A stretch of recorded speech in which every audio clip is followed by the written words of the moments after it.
Hey, it's Darin Eppich. Welcome back to my YouTube channel. Today we're going to kind of continue on the home buying process. Your offer's accepted. Now what? It's not over. There's a lot more that can happen. You think that it's pretty much smooth sailing from there? It can be, but there's a lot of things you have to do. And we're going to go over them right now. If you like the content you see, please like my video. If you want to see more content like this, please subscribe to my channel. If there's any content you want to see in the future, please comment below. I create these videos for people in the industry, for buyers, sellers, and just really trying to educate and help people out. So I'd like it if you comment below and subscribe.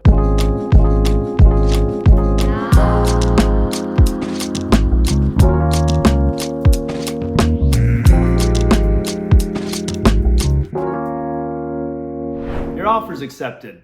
The seller has signed your offer, your counter offer, etc. There might be an addendum, but your offer's accepted, formally and in writing. This is when I call it the fun begins. There's gonna be a number of things you're gonna go through. Also, besides the inspections and wiring and dealing with, the lender, escrow, me, so forth, you are gonna have a lot of documents that you're gonna have to sign during this process in order to close. But first steps first, after the offer is accepted, I start scheduling, inspections. But you have 3 business days which is transfer the initial deposit. So you have 3 days to transfer the initial deposit, and it is 3% of the purchase price. And I highly recommend that the first day you can do it, you should do it, because sometimes it takes a day. I've seen it even take, for some reason, 2 business days. If you don't do it by a certain time, your bank won't actually wire it till the next day. So that's why I always tell people, if you can do it right away, go to the bank or go online, figure it out. Escrow is going to give you like a link or a code, and you should do that, and make sure you follow all the steps, because I've also seen people not follow the steps. They panic or they stress, or because they're working, they miss a detail. Make sure you do it exactly the way they ask you to do it, and that will make it smooth and easy, and that way we know the earnest money deposit is there, and then we can move forward and go into escrow. And also to keep in mind, the earnest money deposit, I've never lost it with a client. Either has my partner Corey. You have the contingencies to protect you. Let's say hypothetically, the house is not what you thought it was, and you decide you don't want to buy it anymore. There's ways to get your money back. It's just a matter of not moving forward on the contingency for the loan or for inspections, etc. Usually it's in the inspection process, from what I'm told. I haven't experienced it yet, but because every person has bought the house that they have put an offer in that has been accepted. But yeah, moving on to inspections, a very important part of the process. So the third thing, completing all the inspections. So I have to scramble usually, especially right now during the competitive marketplace, competitive seller market. I have to schedule inspections pretty quickly. The general is 17 days, but right now a lot of times people are, doing 10-day inspections in their offer to be competitive. I've seen as low as 7, and I've even heard people waiving their inspection contingency. I don't recommend it. I think that might have been early this year. It's kind of slowed away from that, which is good, because I think inspections is important to perform. You kind of want to get an idea of what shape the house is in, and this is the best way. Usually you start with your general, you'll do electrical and termite. If it's a hillside property, you'll do geological and foundation as well. But the best thing to do is generally get the general person in there first with electrical and termite, and wait to hear if there's other things that need to be seen. If it's a normal older home or built in the 90s, 2000s, etc. The general will tell us a lot, give us an overview of everything. To give you an idea, every time you get inspections, take it with kind of a grain of salt. That's the amount that they, give you to show you an idea of what it could cost. Doesn't necessarily mean we're gonna ask that in repairs or a credit for closing costs or for negotiation, but we might, if there's certain things that are major, we may. But generally speaking, 17 days for inspections, 10 days right now in this competitive marketplace. I've seen as low as 7. Some people even waived them to be real competitive. If they're doing all cash, I mean, I think they're just going to go for it anyways.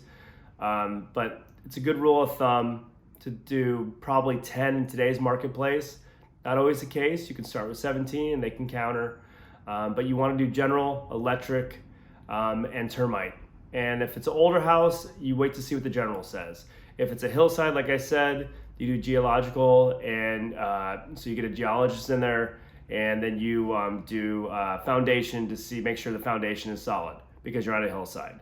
To give you an idea of what general inspection costs, it's $500 to $600 depending on the vendor. I would say electrical is $250 to $350 depending on the vendor, and then termites about $150 to $200. I've seen lower. I've seen I think $100 for termite inspection, and it goes a lot of times. The termite goes towards your invoice if you use them. But going from there, just keep in mind, and sometimes you can even use, even in this marketplace, credits for repairs, or put that towards certain things that need to be fixed that you find during inspections as a little tool of negotiation to get money for your closing costs. So if it's closing costs, let's say it's $50,000, maybe it's $40,000 now because there's $10,000 in work that you're asking for to be for credit for repairs, and it's go towards your closing costs. I've seen this a few times, but yeah, inspections are very important. It can be important for the negotiation, for figuring out the house. Has a lot of very significant things that it can provide you in terms of information before you close or buy the property. Appraisal contingency. This is, you need to find out from your lender before you put an offer. We need to find out how long it'll take for them to get an appraiser out there. I would say if you can do 17 days, that would be the best to give you a window. But appraisal can be done in 10 days. It can be done, I've seen it done in 5 or 6 days to get an appraisal back. Very important part is, you want the property to appraise. If it over appraises, that's great too. That means you already have equity, and when that happens, that's a huge win. And I have seen a few properties over appraise in this market in the last year. It's not common, but it has happened. I've been fortunate enough to be part of that with my clients, so I've helped them actually get equity within no time. So that's great. I'm very happy when I find that out. And it's usually when there's a multiple offer situation, because obviously it's desirable property, and that's why they usually overappraise. It's one of the factors. But the lender sends it out. We coordinate with them, and you want the house to at least appraise. If it doesn't appraise, which I've been fortunate enough to not be in that situation yet, you have to either negotiate with the seller, or you may have to cover the difference cash flow wise. Let's say it's $10,000 short. Well, your loan only covers the appraisal. So you may have to come out with $10,000 more cash. So keep that in mind. I don't want you to worry too much about a house appraising, because I have not witnessed it yet in any of my deals. Actually, I've dealt with, about 50-50 on overappraising and appraising, which are both good things. So I wouldn't worry about it not appraising, but it's a FYI, food for thought, keep it in mind. Generally, realtors are pretty good at working with the appraiser to help them show them comps so that it will appraise. I've been fortunate enough where it hasn't happened yet. But appraisal contingency, 17 days. A lot of times right now, people are doing 10 days. Heck, I've seen even some people waive the appraisal contingency to be more competitive compared to the other people. It's just one less hoop that people have to jump through, so the seller feels more confident that they will close or be the strongest offer. So keep this in mind. It's one of the contingencies, very valuable, very important. So hopefully that helps give you an idea of what we have to do in terms of appraisal contingency. Now we'll discuss loan contingency. Usually the maximum is 21 days. I did recently have an experience where we went over, I think we either hit it or we were just one day over 21 days. And then the seller and agent can send a notice to perform if they want, or what they did was really graciously, because the lender was just it took them a little more hoops. Going back to why I like boutique, local lenders versus big box companies that have I like boutique and special and service oriented and on it, because they get paid commission, they're not salary. That's just a side note. But 21-day loan contingency, it's important because you want to find out if your loan's going to fund. A good lender, they're going to deliver what they said they were going to do. But it also gives you an opportunity as a backup to pull out if you want, if you change your mind. If you find out, the loan's not going to fund before the 21 days or whatever has been agreed upon in terms of contingency, gives you an opportunity to pull out and get your earnest money deposit back. But usually right now I've seen a lot of times the loan contingency is 14 days as a quick one. The lender has to work really fast to do so. I think if you can get away with doing 21 days, it'd be the smart, especially if you're doing a jumbo loan. There'll be more on that in the future when I have a couple different lenders, I think in a Zoom or a Zoom video discussing these things in more detail because they're the professional in that regards. But your loan contingency is really important. It finds out if the loan's going to fund. That way you're going to build a close. But usually 21 days is the maximum. 17 days I see a lot. 14 days I see a lot. This is just another hoop that you go through in order to get closer to closing during escrow.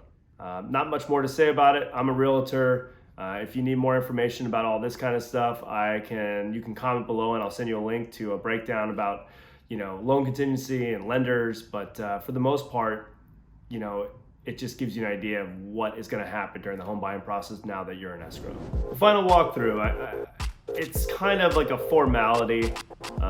It's like doing your final avid, if you will. It's basically you're just double checking that everything is the way it's supposed to be. Nothing like fell apart, the house didn't slide down the mountain, everything works still. I usually check all the locks, the windows, the water, the toilets, electrical outlets. I go a little crazy. I'm a little over the top with it because you just never know. I mean, during 08, 09, I remember there was people taking their appliances after they tried to sell their places with all the appliances in there, and then they removed them and sold them or kept them or whatever. So you want to double check on the final walkthrough. I've never had any problems during this process, but it's still one of the parts of the process when you're buying a property before you close. You want to make sure everything's good. Check everything. I mean, you don't have to go overboard. I check the outlets, so you don't have to worry about that. I check the water and toilets. Check the lights. Just check everything. Make sure the garage door opener works. Make sure the keys they gave you. Make sure, I don't know, the fridge is working, the washer and dryer, the dishwasher turns on if you have one. Just check these things, and that's pretty much it. Final walkthrough, and then you need to go with your you need to sign and transfer your final funds, which is the rest of the down payment, besides the actual earnest money deposit that you put to the lender, so that they can fund the loan. And you pretty much wait for that. And once escrow notifies you that they've received the funds they need, then you basically sign and transfer, and then you close and record title. After you've done the final walkthrough, which is checked everything, made sure everything's still in order, house is, not on the side of the mountain, or it's still on the stilts and it's up the hill, or it didn't, collapse. You are gonna, sign and transfer funds. So you're gonna sign all your loan and closing docs, and then transfer the rest of your down payment. So if let's say your down payment's $200,000 on $1 million property, you're gonna transfer, let's say you did 3%, which is, I don't know, 10% is 100,000, so that's 30,000. So you did 30,000, so now you need to transfer the rest of the $170,000 to the actual, to the lender. Closing and recording of title. Accounting clerk date stamps the property deed, and the property legally changes hands. Then escrow ends at this time. They notify you. We have to wait until that time. Even if we know it's going to close, we have to wait for this to be done. So I may even have the keys from the seller or the agent, but I can't officially give them to you until escrow's notified us that everything is done. So this is the last step. Usually they give you, it's for some reason it could take all day. Even if everything else is done by the lender, you've wired the money to escrow, we have to wait for the county clerk's office. And sometimes it could be 10 in the morning, sometimes it could be literally 4 p.m.